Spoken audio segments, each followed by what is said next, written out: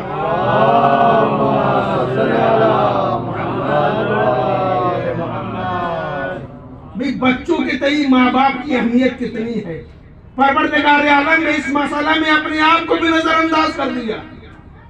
باپ کے اندر شفقت رکھی کہ باپ اس شفقت سے مجبور ہے کہ ماں باپ اپنے بچوں کا خیال رکھے.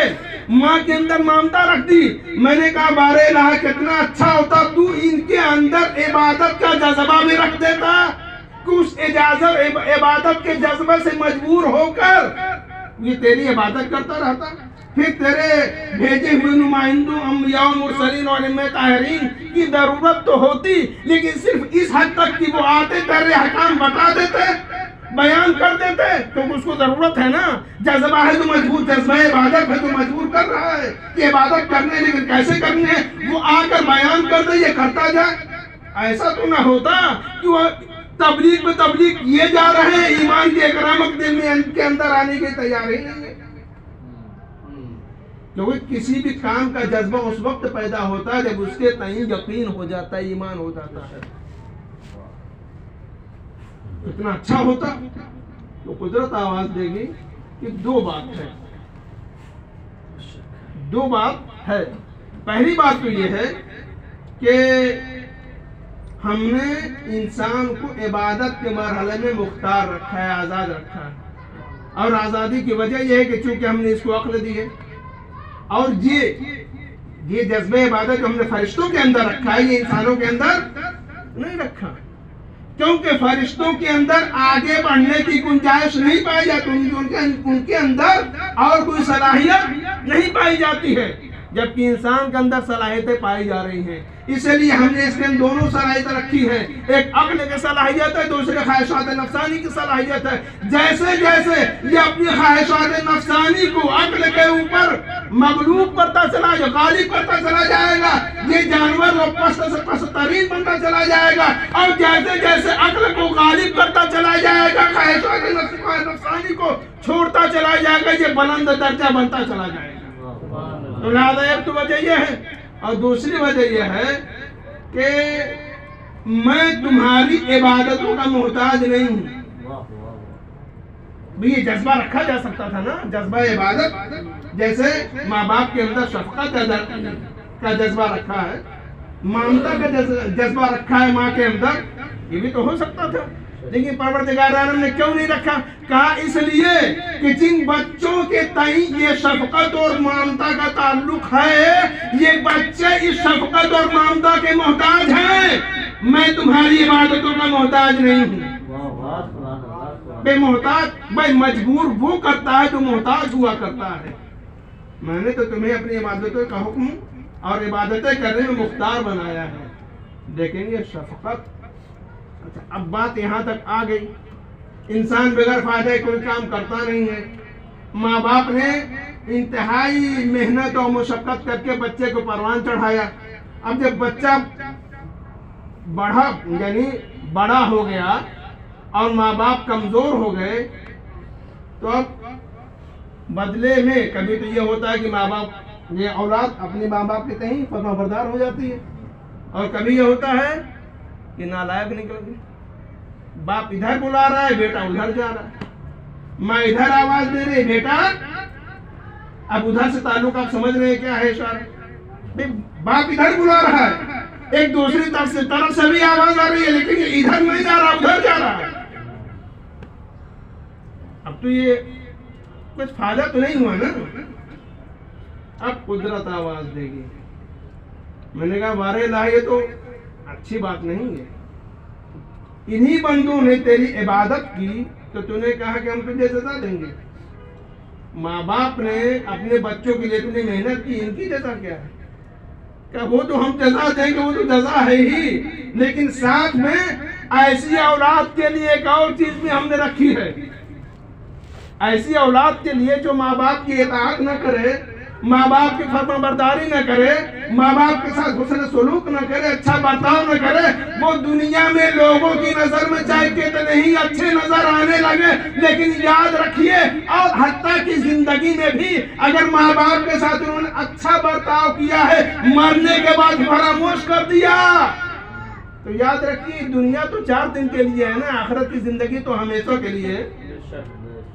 دنیا میں 4 دن انہوں نے اپنے ماں باپ سے فائدہ اٹھایا ہے, لیکن یاد رکھیے اگر اس 4 دن کا عوض اور بدلہ اور جزا اس نے اپنے ماں باپ کو ادا نہیں کی بڑھاپے میں یا انتقال کے بعد, تو یاد رکھیے یہ دنیا میں چاہے جتنے اچھے طریقے سے رہ لے, لیکن آخرت میں جب وہ آگ قرار دے دیا جائے گا تو جہنم کے علاوہ کوئی راستہ نہیں ہے. تو لہذا اس نالائقی کی جزا بھی پروردگار عالم اگر سزا بچوں کو دے رہا ہے, اولاد کو دے رہا ہے, تو اس کی جزا ماں باپ کو دے گا. اللہ اکبر. صلوات پڑھے محمد.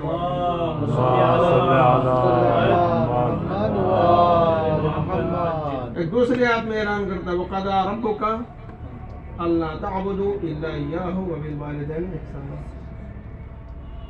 یہ تمہارے پروردگار نے فیصلہ کر لیا ہے کہ تم لوگ اس کے علاوہ کسی کی عبادت نہ کرو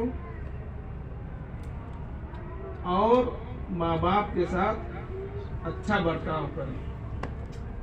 اچھا یہ 2 لفظ ہیں جہاں تک بات حکم کی ہے, حکم نماز, حکم روزہ, حکم حج, بہت سارے حکم جو پروردگار عالم کی طرف سے نازل ہوئے ہیں. میرے ذہن میں تو نہیں ہے کہ کہیں کے لیے بھی یہ لفظ وصیت آیا, کیونکہ حکم میں اور لفظ وصیت میں فرق ہے, اور غالباً وصیت اور لفظ فیصلہ بھی ملتے ہی جلتے ہیں. تو انسان اپنا حتمی فیصلہ کبھی کبھی سناتا ہے, بار بار نہیں سناتا.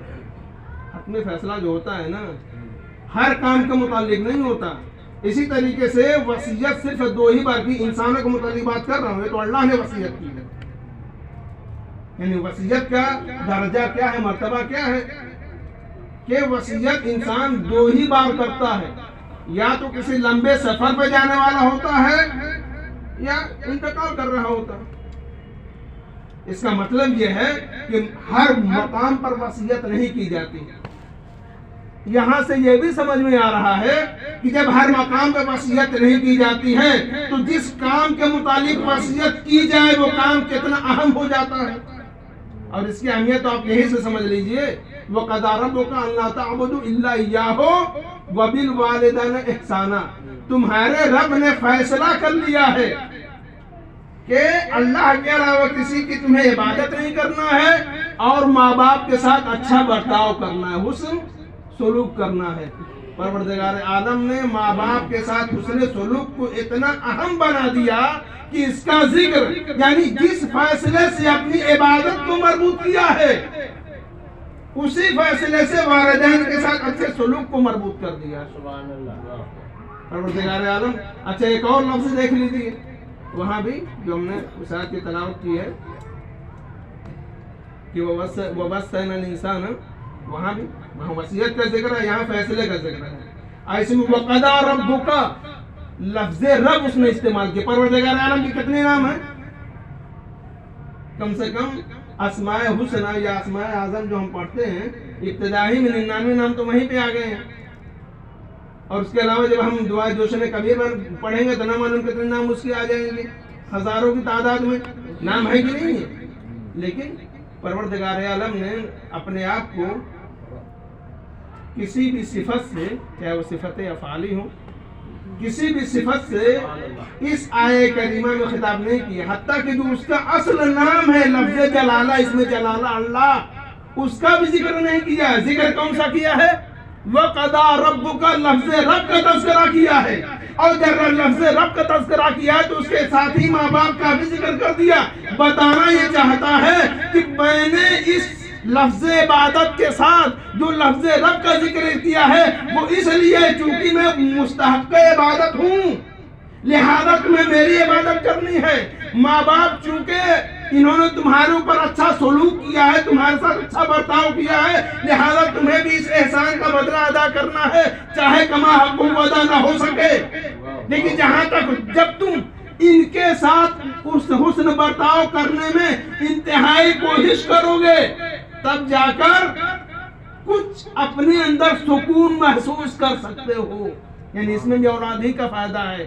انہیں معلوم یہ ہوا کہ مرحلہ اور لمحہ وہ بھی آ جاتا ہے جب انسان سوچنے اور غور کرنے پر مجبور ہو جاتا ہے کہ میں کس بہکاوے میں آ گیا تھا، میں تو گمراہ ہو گیا تھا، والدین کی زندگی کا اتنا وقفہ میں نے نافرمانی میں گزارا ہے جبکہ انہیں میری ضرورت تھی، اور جب میں اس قابل نہ تھا کہ اپنا ہاتھ تک اٹھا سکتا تھا انہوں نے ہمارا ساتھ دیا ہے۔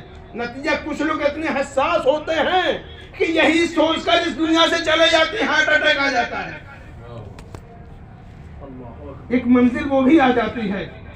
تو عزیزان گرامی، پروردگار کیوں، وجہ کیا ہے؟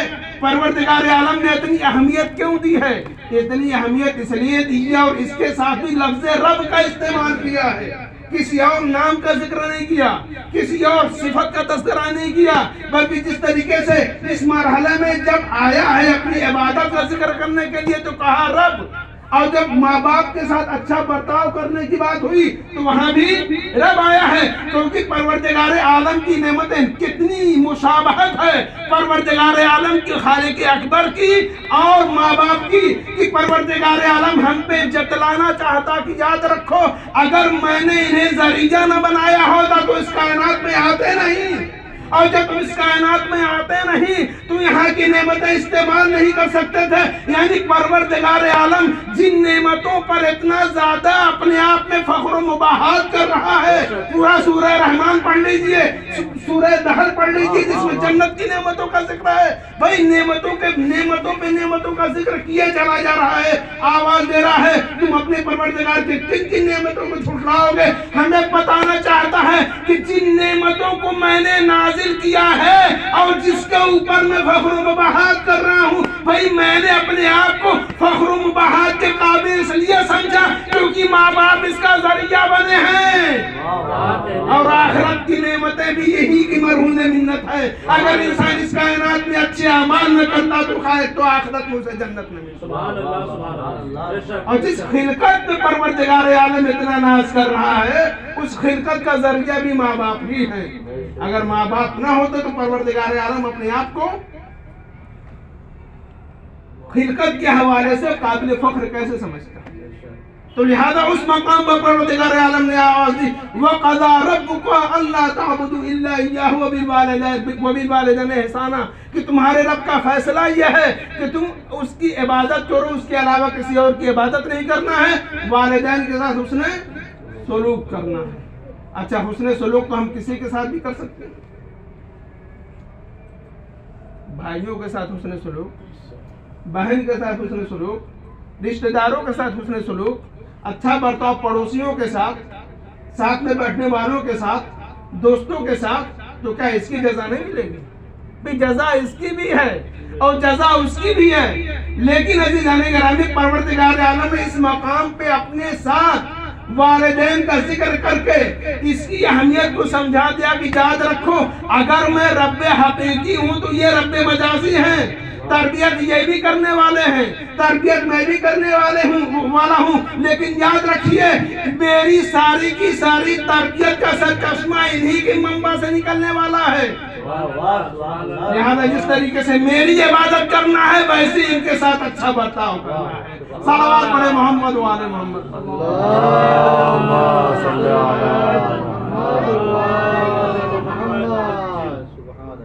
لہذا ماشاءاللہ ماں اور باپ کی بہت زیادہ پروردگار عالم کی نظر میں اہمیت ہے، کیونکہ انہوں نے ہمارے ساتھ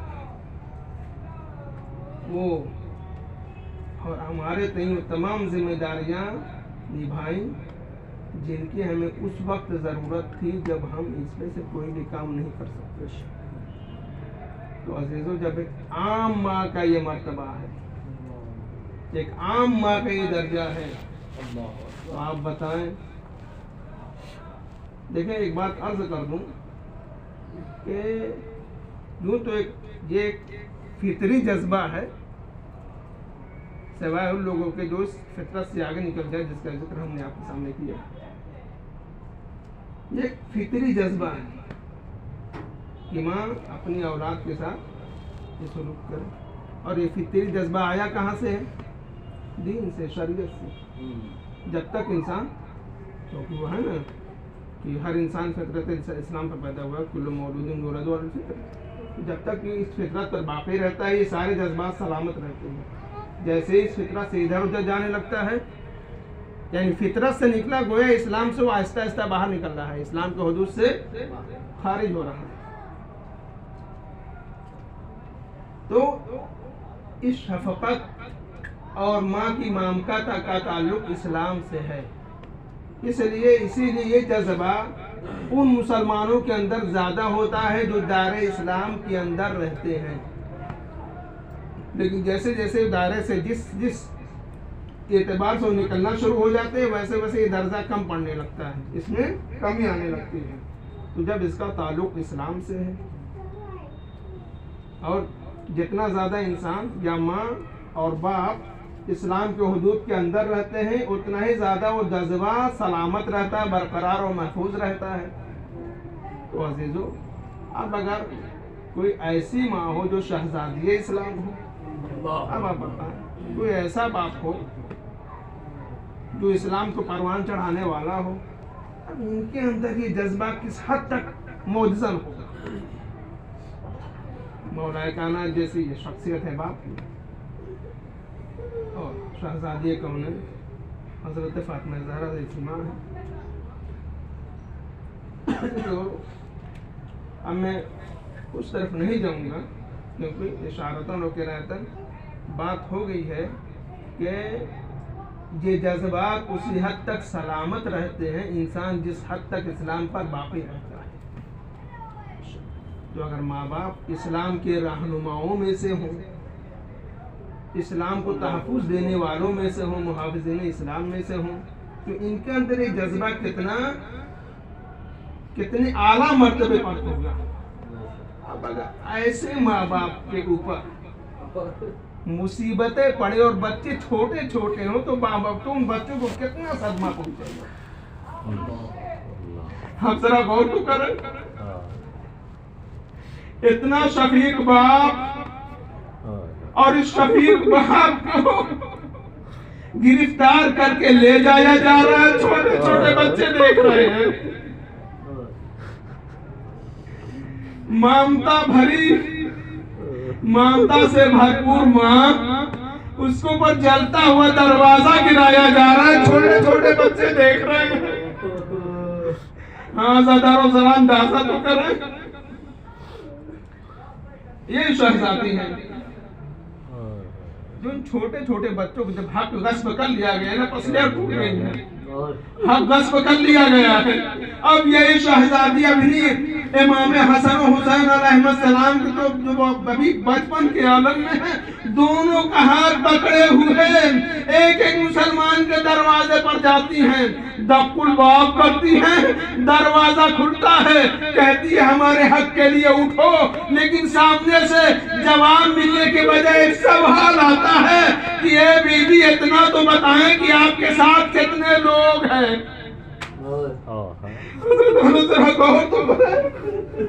نبی کی بیٹی سے سوال کیا جا رہا ہے کہ آپ کے ساتھ کتنے لوگ ہیں. معلوم یہ ہوا کہ لوگ اسی وقت ساتھ دیتے ہیں جب ساتھ میں افراد موجود ہیں. اب سمجھ میں آیا کہ آقا حسین نے میدان کربلا میں کو فرمایا تھا کہ اے نانا جیسے اصحاب مجھے ملے آپ کو نہ مل سکے، اے بابا جیسے اصحاب مجھے ملے، اے بھیا حسن جیسے اصحاب مجھے ملے آپ کو نہ مل سکے. کیوں؟ اس کی وجہ یہ ہے کہ میرے صحابی میں سے اصحاب میں سے کسی نے یہ نہ پوچھا کہ یہ حسین ادھر تو ہزاروں کی تعداد ہے، ادھر تو حکومت ہے، ادھر سلطنت ہے، آپ کے ساتھ کتنے افراد ہیں، کسی جب سب جان دینے کے لیے تیار ہیں, جان قربان کرنے کے لیے تیار ہے, آزادار ہو. وہ وقت بھی آتا ہے جب جناب فاطمہ زہرا کا آخری دن آتا ہے. آپ ذرا اندازہ کریں, جب امام حسن حسین علیہ السلام اپنی ماں سے آخری رخصت ہو رہے ہیں نا, تو ایک مرتبہ سب کو اندازہ ہو گیا تھا. جناب شہزادی نے اپنی چھوٹی بچی جو 4-5 سال کی تھی جناب زینب کو بلایا اور آواز دی کہ یہ میری بیٹی زینب فلاں حجرے سے ایک بچہ لے آؤ, ایک صندوقچہ لے آؤ. جناب زینب گئی, جا کر صندوقچہ نکالا. اس کے بعد کہتی ہیں ہاں ماں بتائیے کیا حکم ہے. جواب دیا ہے بیٹی اس میں ہاتھ ڈالو اور اس میں جو کچھ ہے نکالو. جناب زینب نے ایک کپڑا نکالا جو کفن تھا. آواز دی اے بیٹی زینب, میری وفات کے بعد جب میں اس دنیا سے رخصت ہو جاؤں تو یہ کفن اپنے بابا کو دے دینا اور کہنا اماں نے یہ کفن دیا تھا. اور پھر آواز دیتی ہے کہ اے بیٹی اس میں اور کفن بھی ہے, اسے بھی نکالو. اس کفن کو بھی جب نکالا آواز دی کہ اے بیٹی جب تیرے بابا اس دنیا سے چلے جائیں تو یہ ان کا کفن ہے, ان کے حوالے کر دینا, اپنے بھائیوں کے حوالے کر دینا تاکہ تیرے بابا کو پہنائیں. اور اے بیٹی ایک بار اور اس میں سے ایک اور کفن نکالو. جناب زینب نے کفن نکالا. آواز دی کہ جب تیرا بھیا حسن اس دنیا سے چلا جائے تو اسے اپنے بھیا حسین کے حوالے کر دینا تاکہ وہ یہی کفن پہنائیں. اس کے بعد جناب زینب نے ماں کے کہے بغیر, کیونکہ ایک ہی بھائی رہ گیا ہے, ایک مرتبہ جب بکچے میں ہاتھ ڈالا اور نکالنا چاہا تو دیکھا بکچہ خالی ہو چکا ہے, کوئی کفن نہیں رہ گیا. آواز دی اماں اپنا کفن تو لے لیا, بابا کا کفن بھی مل گیا, بھیا حسن کا کفن بھی مل گیا. اے اماں میرے بھیا حسین کا کفن کہاں ہے؟ آواز دی بیٹی تیرا بھیا کربلا کی ریزگاہ پر ایک ساتھ پر بے گورو کفن پڑا ہوگا. آزادار ہو, یہ وہ ماں ہے جو اپنے سامنے بچوں کا کفن تقسیم کر رہی ہے. آزادار ہو, جب شہزادی کی وفات ہو جاتی ہے اور دفن کے لیے جنازہ لے جایا نہ جانے لگا, ذرا غور کریں کہ کتنی محبت تھی بچوں کو اپنی اس مادر گرامی سے. امام حسن حسین علیہ السلام تو ساتھ میں ہیں. جب وہ تابوت چلا تو شہزادے کو امام امیر المومنین کی نگاہیں دیکھی, نے کیا دیکھا کہ تابوت کے سائے میں نیچے 5 سالہ بچی زینب چل رہی ہے. ایک مرتبہ جیسے ہی دیکھا مولا نے بڑی محبت سے گود میں اٹھایا اور گھر جا کر پہنچا دیا. شہزادی کی تدفین ہو چکی ہے. مولا امیر المومنین اور اس پہ قرآن پڑھنے تلاوت قرآن کر رہے ہیں. ایک مرتبہ قبر سے آواز آئی, اے علی اب آپ گھر جائیے کیونکہ میری بیٹی زینب نیند سے بیدار ہو گئی ہے. کبھی آپ کے بستر کو دیکھتی ہے, کبھی میرے بستر کو دیکھتی ہے. جلدی جائیے اسے سنبھالیے, اس کا رونا بند کیجیے, تسلی و تشفی لیجیے. مولا نے قرآن بند کیا, گھر میں تشریف لائے تو کیا دیکھا زینب پریشان حال ہے. کبھی بابا کے بستر کو دیکھتی ہے, کبھی اماں کے بستر کو دیکھتی ہے. مولا نے گلے لگا لیا, تسلی دی. میں کہوں گا آقا آج آپ نے اپنی بیٹی کو اس حالت میں دیکھا ہے کہ خالی بستر دیکھا, آپ سے برداشت نہ ہو سکا. ہاں ذرا کربلا میں آئیے, یہی زینب ہے, کہیں قاسم کا لاشا, کہیں انو محمد کے لاشے, کہیں بھیا کا جنازہ پڑا ہوا ہے.